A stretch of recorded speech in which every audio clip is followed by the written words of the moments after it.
you do when your fluid pour is a fail? As you can see, I'm starting off with a painting. That was a fail, and I started pouring, but it continues. You'll see what I mean.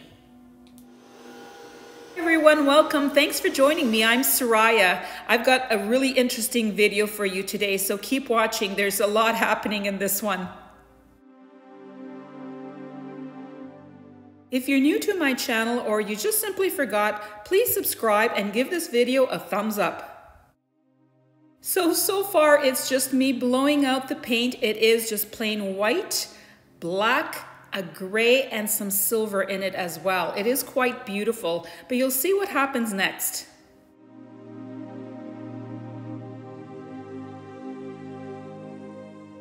I wanted to maintain a very minimal look to this for a really good reason, a great idea that I have that I wanted to implement.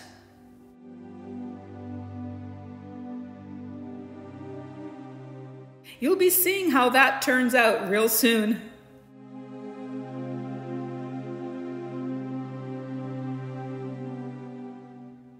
Okay, here it is, still very wet, and this is just first part with an idea that I'm going to do. So I'm going to let it dry. I'll be back here in just 1 second to show you dry, how it looks dry, and to continue on enhancing this painting. Just 1 second.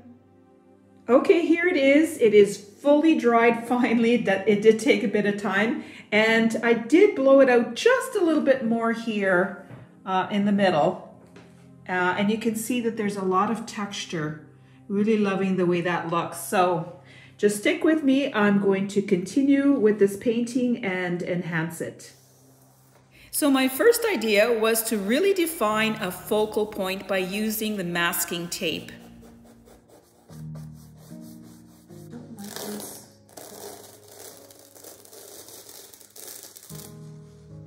So I thought this turned out really great. Why not add another one?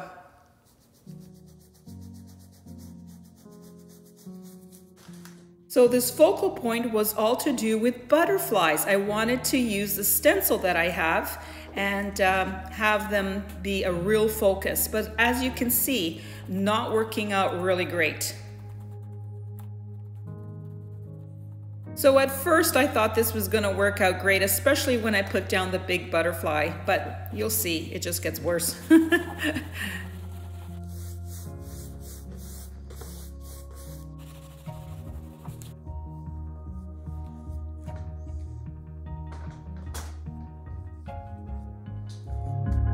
I did keep working on it for a bit, and this is how it looks after I let it dry. I did need to walk away from it for a bit. It just wasn't working out the way I thought.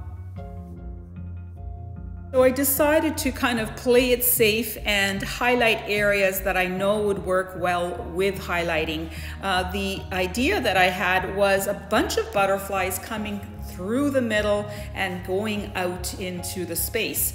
That didn't work out, so it kind of threw me for a loop. So I continued with highlighting in different areas to really balance the painting out.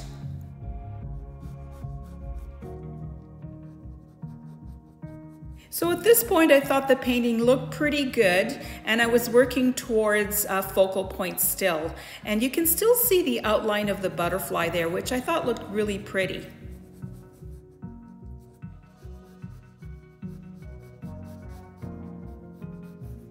So the more I stepped back and analyzed the painting, I realized that what it really needed was something to ground it. So I mixed up some black with Floetrol, nothing else, no water, and I'm just brushing it on basically with a dry brush. It's minimal amount of paint. So right now it looks like a bit of a mess, but once you add the white, it really comes together. Just keep watching, you'll see what I mean.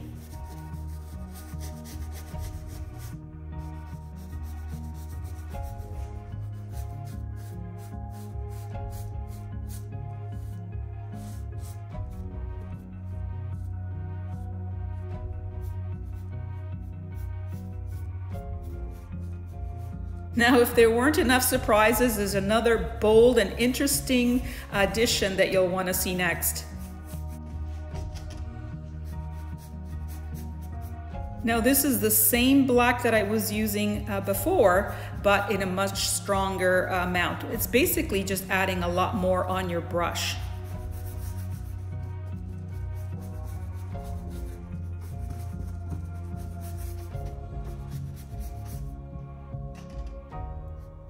This made all the difference to the painting.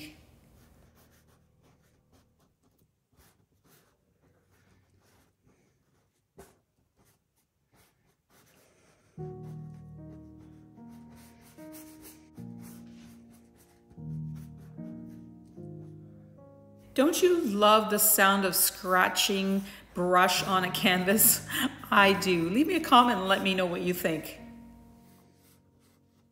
Now, because there was that deep, strong color at the bottom, I wanted to bring that black up to balance it out.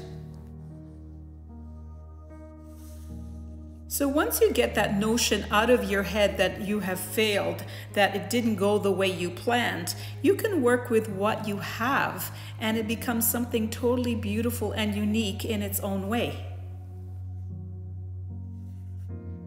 This black really made a big difference to the painting. It really grounded it.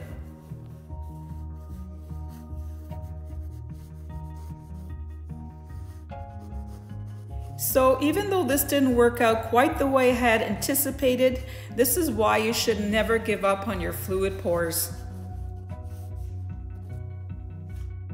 So my basic 3 steps are to pour and blow out, let the painting dry completely, and then enhance it to your satisfaction.